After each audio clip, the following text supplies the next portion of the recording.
This is Calabucas with Think Future. You know, one of the things I talk about in my patent practice, in my targeted IP generation practice, is something that in the patent world we call white spaces. And these white spaces are areas where there is no intellectual property, right? So for example, let me take widget A and widget B, right? Widget A is an idea. Widget B is another idea. And both these widgets are patented and or products. They're out in the world. But somewhere between these two widgets is a white space. It's an empty space where nothing exists between these two widgets, because no one has ever thought about either combining the two widgets or coming up with an idea that's in between these two widgets or these ideas and exploiting that space. Now, it's entirely possible that the space in between these two things, there's really nothing there. I mean, you could think about two things that are completely different and mash them up together and go, wow, there is nothing in between there. There's nothing in this white space in between these things. But if you think about the concept of white spaces, if you think about the concept of the spaces in between, like when you're on a web page and there's all this white space around it, or if you're in a book and there's all this white space around the text, all those areas are ripe for doing something with. You can do something with all of those spaces in between.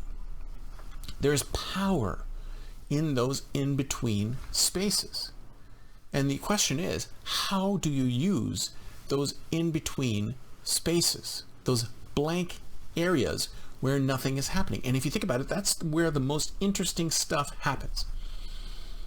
It used to be that they would call these things mashups, right? Where you take one thing and another thing and you smash them together and then boom, you'd have something new. So you took, I don't know, flower delivery and Uber and you slashed those together and you came up with something new.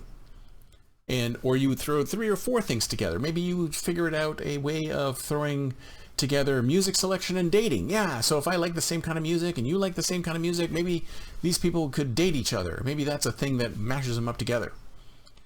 So those and the mashups, if you think about it, are actually the things that are in between. They're in between these two concepts is this empty space where maybe there's something or maybe there's nothing.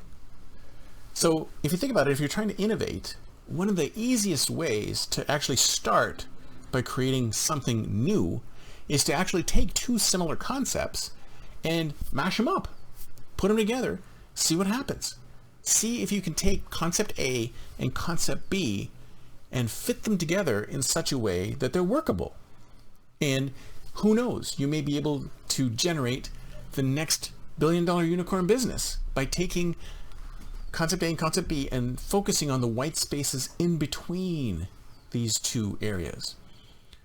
There's so much innovation that can occur in between 2, 3, 4, 5, 6 different things all mashed up together with different aspects all blending together.